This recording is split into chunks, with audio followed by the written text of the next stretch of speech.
Hello friends, my name is Hans Rueffert, and this is the Gesundheit Kitchen, but the sort of al fresco edition.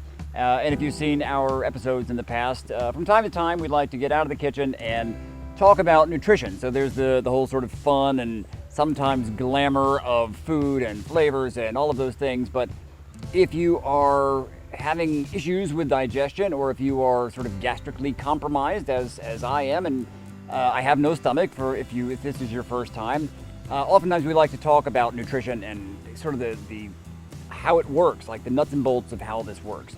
So to that end, I always like to bring in my friend and nutritionist, registered dietitian, Ellen Steinberg. She's my friend, so sometimes there's some goofiness that happens as well.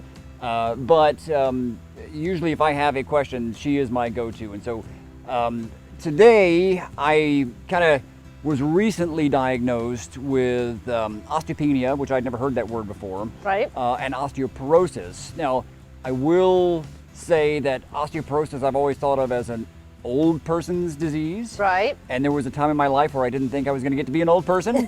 So always trying to find those silver linings. I thought, okay, well, if I'm in the category of I'm in an old person's disease, that's something positive. Right. So I had a lot to learn, and the first call I made was to you. Because I like sharing bad news with you. Sorry. No, but I like receiving bad news. Well, no, that's a weird relationship. But my first reaction is never pharmaceutical, it is nutritional. So Sure. What can I do?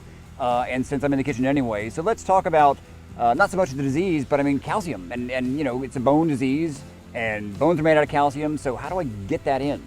Right, and one thing that to keep in mind is that with people who have had stomach cancer, who have had parts of their stomach removed, Yeah. or parts of their intestine removed, sadly, it's not really a surprise Yeah. that you do have osteopenia and parts of you have osteoporosis. As you know, when you have calcium, like so many minerals, they're bound to things. Right. So your stomach is needed to actually kind of unbind everything, break it down, Yep. and then it goes into your intestines where it's absorbed. Yep. Now, depending on what parts of your intestines may be affected by disease, that will kind of dictate where some absorption can occur and where it can't. Having said that, it is important for you to up your calcium and, of course, up your vitamin D. The problem with a lot of people, though, is getting enough of that calcium and enough of that vitamin D to actually make a difference. So let's talk about foods that you can enjoy. Yep. First thing you always think of is dairy. So you mentioned dairy, and that's where my mind immediately went. Right. But I do have some lactose issues. And I have found, and this might be anecdotal, that I guess the word I'm looking for is cultured. Right? Because it seems like the bacteria, so if I'm eating cheese or yogurt or even buttermilk or cultured sour cream, I have an easier time with that. Sure. On the dairy side, I feel like rather than just saying a hard no to dairy, sometimes, and I had to learn that again for my own system. So for somebody that is watching this, they might not be able to tolerate it at all, but I also have met plenty of people that they have no problem whatsoever with dairy. Exactly. And the good thing about dairy, as you said, some fermented products are easily digestible.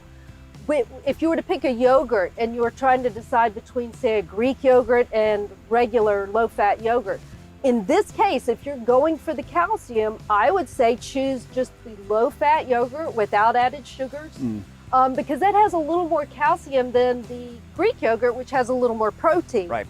So while they're both excellent, if your main goal when choosing a yogurt is strictly the calcium, I would say go for the low-fat variety. Also, with calcium, unlike other minerals, it is best if you take it small quantities throughout the day. So in fact, that's kind of to your benefit. Sure. By you only eating a little dairy at a time, Throughout the day. you are contributing to the overall calcium intake. In which case, again, it kind of works to your favor because it's only absorbed so much at one time. Now, you mentioned vitamin D. What's the relationship there? You said the vitamin D is actually what's going to help your bones absorb the calcium. Okay. So, you have calcium in your blood. Not all calcium, of course, goes to your bones. Right. But you need that vitamin D to help absorb the calcium into your bones. problem with vitamin D is there's not a lot of food sources that people kind of eat on a regular basis. You know, fatty fish are a great source. Egg yolks are wonderful. Fortified products, in this case, fortification of certain grains or even orange juice that has calcium. Some products have vitamin D. Fortified foods are something that you can incorporate to get more calcium and vitamin D into your diet.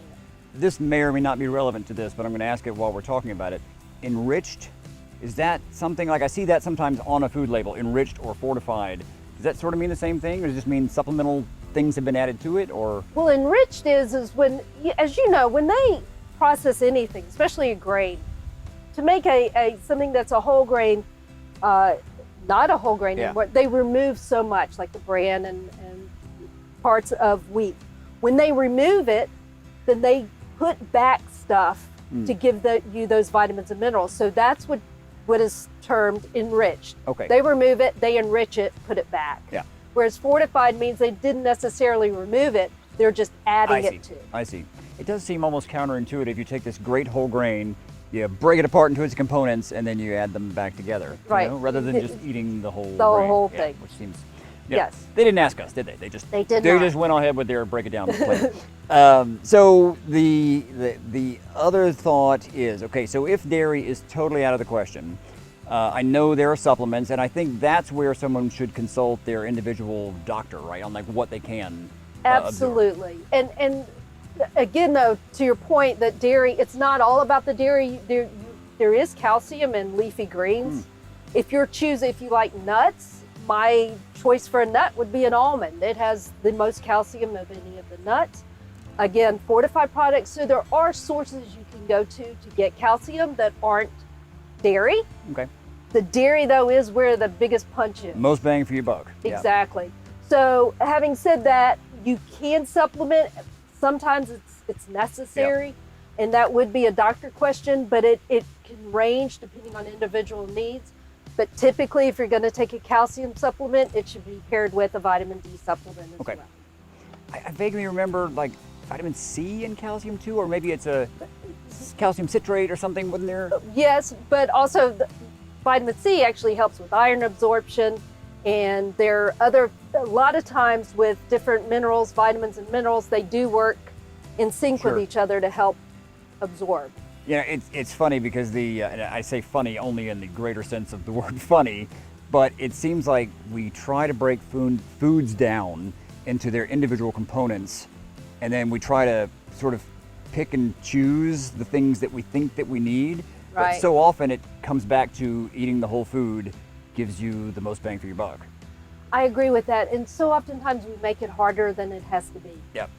Truly, if there was anything that I would love for people to really embrace, is the fact that a well-balanced diet, plenty of fruits, vegetables, whole grains, dairy, low-fat dairy, and if you can't handle dairy, still it's okay, but getting as many different foods, as much variety as you can, and you truly will get the vitamins and the minerals you need. Then, in your case, as we've discussed, you do have osteopenia, you do have osteoporosis, so those are things that need to be directly treated. But to support that, a well-balanced diet is your best bet. As always, we could stand here and talk for days, and I love the fact that I have you as a resource, and I also love the fact that you're willing to be a resource for everyone else that has these questions.